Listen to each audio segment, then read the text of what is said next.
Hi, this is JB Muth, and I'm taking you to a path of self awareness. Where there is faith, there is no room for doubt. Faith is personal and is not meant for public debate.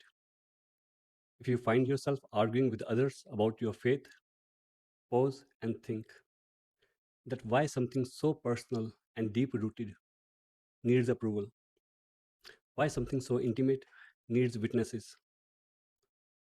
When you feel the urge to defend it, it is not the faith, but your own insecurity.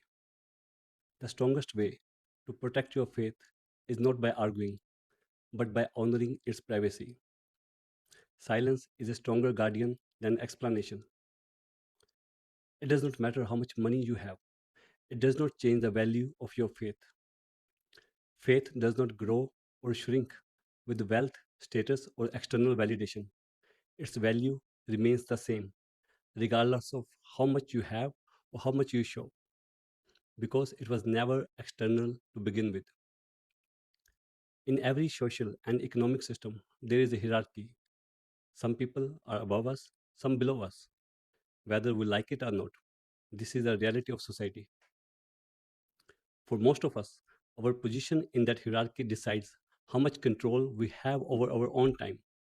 If you don't negotiate your time, others may not hesitate to use it for their own growth. If you are higher in the hierarchy, you shall have more freedom over your time.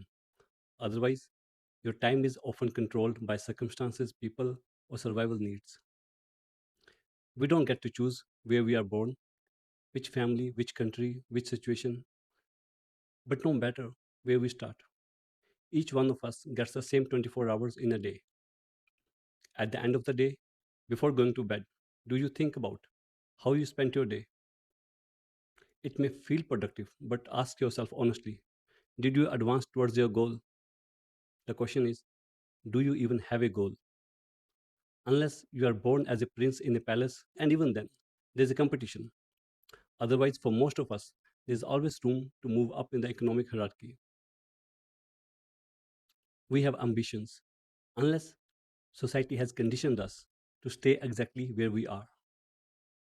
Call it a wish, a desire, a target, or a goal. For simplicity, imagine a ladder, each step representing a level in the economic hierarchy. If you are currently at level 5 and you want to reach level 8, a desire is born. And if the desire is intense, a goal is now set. You may be a starting level employee who wants to become a manager. You may be a senior manager who wants to become a CEO. You may be running two businesses and want to grow further. You may be a professional who wants to upgrade your skills, or you may want to change your profession altogether. No matter what you do, once you have an ambition, there is always a gap, a deficit of skills, resources, or knowledge that you need to bridge. Now do this.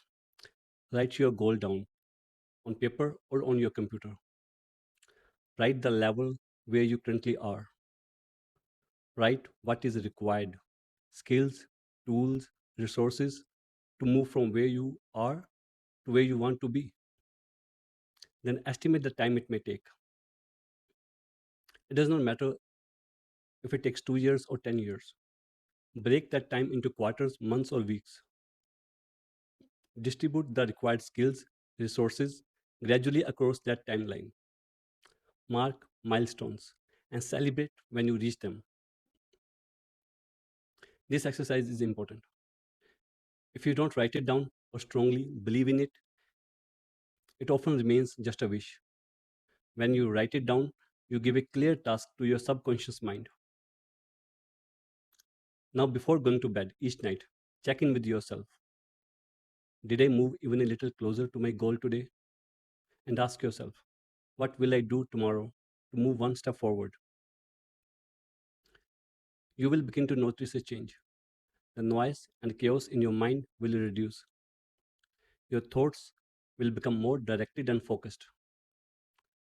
Distractions will lose their power, and you will naturally start spending more time with yourself. Spending time with yourself does not mean watching TV or endlessly scrolling social media. These are coping mechanisms. moments where we rent our brain to a screen. I'm not saying don't watch TV or use social media. Just do it consciously and in control. Your focus is gold. Either you give it to someone else or use it for yourself. As you become more focused towards your goal, learn to calm your mind when society throws triggers at you. Here's a simple rule: unless it's urgent, don't respond when your emotions are high. Wait, let your thinking brain take over, free from emotional noise. That pause alone can change your life. This is JB Mutt, taking you to a path of self awareness. If you like this video, please give it a thumbs up. Take good care of yourself. See you in the next video. Till then, goodbye.